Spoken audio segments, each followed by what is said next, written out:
हम जब प्रभुपाद जी का प्रणाति मंत्र जप करते हैं तो उसके अर्थ की तरफ ध्यान देना चाहिए। कभी कभी क्या होता है, मंत्र तो बहुत घमासान बोल देते हैं लेकिन उसके ऊपर ध्यान नहीं केंद्रित करते, उसके अर्थ के ऊपर। तो इस मंत्र का अर्थ क्या है? नमः ओम विष्णुपादाय। विष्णुपाद किसे कहते हैं? जो हमेशा भगवान के चरण कमलों में स्थित हैं, या जो भगवान के चरण कमल दूसरों को प्रदान करते हैं। नमः ओम विष्णुपादाय कृष्ण प्रेष्ठाय भूतले। इसका मतलब क्या है? कि इस धरातल पर उनको खास कृष्ण की कृपा द्वारा या कृष्ण से प्रेरित होकर भेजा गया है, और वे कृष्ण को बहुत प्रिय है। कृष्ण प्रेष्ठ, प्रेष्ठाली भी सेव्यमानौ स्मरामि हो, प्रिय परिकरों में से, प्रियजनों में से एक है कृष्ण प्रेष्ठ, कृष्ण के प्रियजनों में एक। कृष्ण प्रेष्ठाय भूतले। और भूतल पर क्या कार्य कर रहे हैं वो? हाँ, भगवान के नाम और रूप गुण लीला का प्रचार कर रहे हैं। श्रीमते भक्ति वेदांत स्वामी निति नामिने।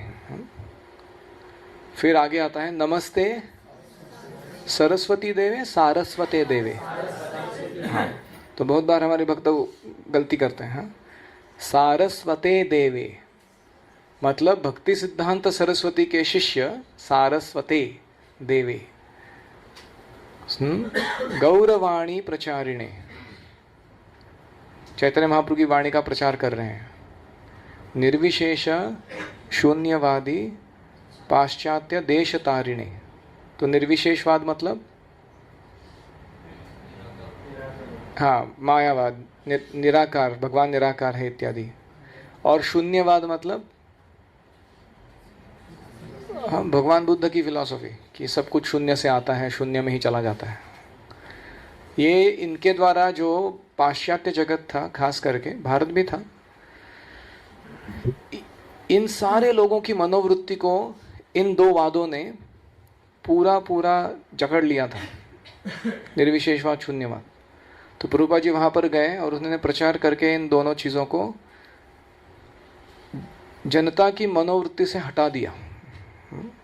सो निर्विशेष शून्यवादी पाश्चात्य देश तारिणे, पाश्चात्य जगत का खास करके उद्धार करने के लिए आए थे।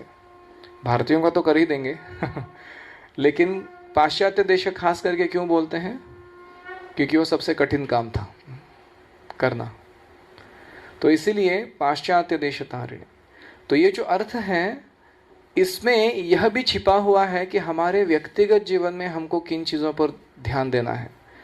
हमें भी प्रयास करना है कि हम कृष्ण को प्रिय बने, गुरु के प्रिय बने। हमें भी प्रयास करना है कि हम हमारे आध्यात्मिक गुरु को यथातथ्य उनका प्रतिनिधित्व करें, जैसे प्रभुपाद जी ने किया।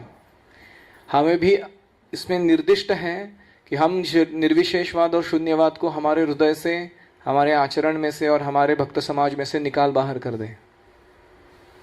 ये सारे अर्थ इसमें अभिप्रेत हैं, इस प्रार्थना के अंदर ही कि हमें ऐसे रहना है, इस व्यक्ति का हम मिशन फॉलो कर रहे हैं। तो ये अर्थ हुआ, जब हम प्रभुपाद जी को प्रणाति बोलते हैं तो क्या क्या सोचना चाहिए मन में और क्या करना चाहिए उसके बारे में हमने। तो इसीलिए ये जो प्रणाति है प्रभुपाद जी की, बहुत क्या कहते हैं उसे, पावरफुल है, प्रभावशाली है हमारी चेतना को कृष्ण की तरफ मोड़ने के लिए। तो ये हुआ प्रभुपाद जी का आश्रय लेने के अलग अलग तरीके।